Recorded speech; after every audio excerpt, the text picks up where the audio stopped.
Hey guys, өнөөдөр бидний ярих сэдв бол бид нар яагаад таргалсан гэж.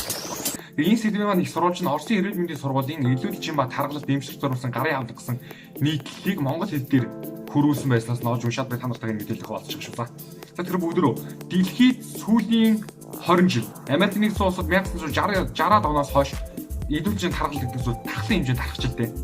Тэр яагаад энэ зүйл бий болов гэж асуух бид гарч ирж байгаа. Тэр өнөөдөр бид нарт ихэнх нь юу зөвлөдөг вэ гэхээр илчлэг идэх хоолоос идэж болохгүй гэдгийг бүгдөө мэддэг. Бидний идэж байгаа хоол хүнс ундаа, чихэр бичэн бүгдэнд нь илчлэгийг тооцсон байдаг боловч бид нар дүр дүнг өгөхгүй. Бид нар бас одоо сүүн бүтээгдэхүүний хувьд гэхэд одоо дослогийн тооцсон бараг дослоггүй сүү хэрэгжилж байгаа. Дээрээс нь хоол хүнсийг хэрэглэхдээ хайруулгын тавг нь одоо досыг бүрэн гэж тараас чуулдгүй тийм хайруулгын тавг гэж. Ийм юмнууд хэрэглээд ч энэ асуудал шийдэгдэхгүй байна. Яагаад энэ системийг ойлгохын тулд бидний бие махбодын систем хэрхэн ажилладгийг мэдэх нь чухал хэрэг болоод байгаа. Тэгэхээр ингэж юм бол бид нар юуг илүү идэх, юуг бага идэх, юунаас татгалзах вэ гэдгийг мэддэг болчихно гэсэн. Тэгэхээр бидний хоол хүнснээс авж байгаа эрч хүчний их үндэс бол макро түвшиндөө нүүрс ус, өөх дос, уур гэсэн гурван зүйл байна шүү дээ. Тэгэхээр бидний идэж байгаа хоол хүнсэнд өөр өөрөөр агуулгдсан байна.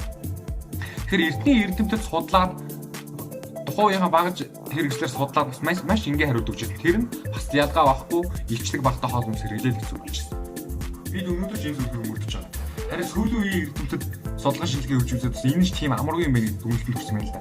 Жишээлбэл яг одоо энийг үзэж байгаа та одоо мах өндөгний цагаан гэмшлийн ууралаг хоол хүнс идэхэд цатгалан мэдрэмж удаан хатгална гэдгийг мэдж байгаа тийм. Харин нөгөө талдаа яг энэтэй адилхан илчлэгтэй мөртлөө удаа төмс идэхэд 1-2 цагийн дараа л өсөж эхэлж байна. Өөрөөр хэлбэл асуудал зөвхөн илчдэг болон тосонд байгаа хэрэг биш. Тэгвэл юунд байна вэ тийм? Тэгэхээр эхлээд бид нар өөрийнхөө бие махбодыг хэрхэн ажилтдаг вэ гэдгээр бахад орё л доо. Тэгэхээр бидний цуснд одоо сахар гэдэг зүйл байгаа. Бие махбодыг сахар хамгийн их хэрэглэж бол тарих. Гэхдээ бидний сахарын түвшингийн тодорхой хэмжээнд барьж явах хэрэгтэй гэсэн.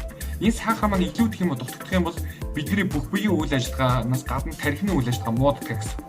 Тэгэхээр сахарыг бидний биеэс нойролч хангас ялгаж байгаа инсулин гэдэг зүйл хүчээр зохицуулж байгаа.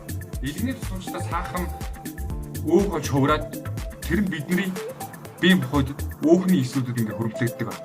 Тэгэхээр бид нар гаднаас одоо килокалори буюу энергийг бие рүү оруулж байгаа шүү дээ. Тэгэхээр хүний ер нь дундаж энэ килокалори шоколадын хэмжээ бол 2000 та байдаг. Гэхдээ сүүлийн үеийн хүмүүс 2000 дундаж байхад болц ер нь бага байгаа одоо бие махбодын үзэх. Тэгэхээр ерөнхийдөө бидний бие махбод бол дунджаар 2000 килокалориг ингээ шатаах боломжтой 50 байдалтай. Гэхдээ энээс илүүдэх юм бол хязгааргүй одоо хэдэн килокалори орж ирнэ хамаагүй тэр хэмжээний килокалориг одоо 2000 килокалороос илүүдсэн бүгднийг хязгааргүйгээр өөх болгож хувиргадаг гэсэн. Та хоёрын гар утсыг төсөөлөд үзээрэй. Таны гар утас маш хурдан зэнгэлэгдээд нэг 2 цагийн дотор зэнгэлэгдээд нэг өдрийн турш хэрэглэж байгаа. Яг энэтэй адилхан.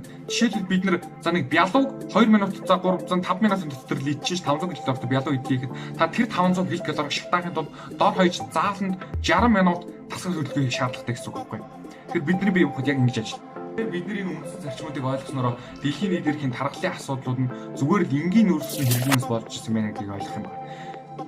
Одоо тэр энгийн нөөц маш хурдан одоо задардаг. Тэгээ зовсондох одоо инсулин түүнийг хүчээр ингээд хэвийн хэмжээнд барина харин түүнээс илүүдлийг нь өөх болгож өгдөг гэсэн. Тэгэхээр энэ дээр климат индекс гэдэг ойлголт гарч ирдэг хөхгүй. Тэрний яадаг вэ? Жишээлбэл энгийн нөөц гэдэг зүйл нь маш хурдан задардаг зүйлүүд хэлээд байгаа. Одоо цагаан гурал, удаа, төмс гэх мэт тийм. Харин нөгөө талдаа болохоор удаан задардаг буюу одоо нийлмэл нөөц гэж яриад байгаа. Энэ одоо эрүүл нөөц гэж ярьж байгаа юм л да.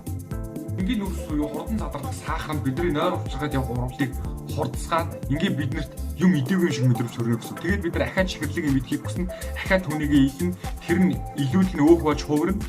Тэгээд харгалаад бид нар ахаад идэхийг хүснэ. Гэмшин нэгсдээ бидний энгийн нөөц гэдэг зүйлийн тойрогт орчдөг гэсэн. Тэгээд энгийн нөөц усныхын тойрог өдөрт хэд удаа давтагдсанаас болоод тэгээд хүнд илүүдэл чинь таргалт цаашдаа цаахаа шижин өндөр даралт хөвчлэн зүйлс ирдэг байх нэ. Тэгэхээр өнөөдрийн бидний ярилцсан сэдв ингээд дуусчихъя. Сэдв танд таалагдсан гэдэгт итгэлтэй байна. Хэрвээ танд таалагдсан бол мөн бусдад хэрэглэж үзэж байгаа бол та шеэр хийж туслаарай. Бас миний хуудсанд subscribe дараарай. Тэгээд цаашдаа хэдүүдийн юм шинжилгээ ухааны маш олон гоё нийтлэлүүдийг хуваалцах болно.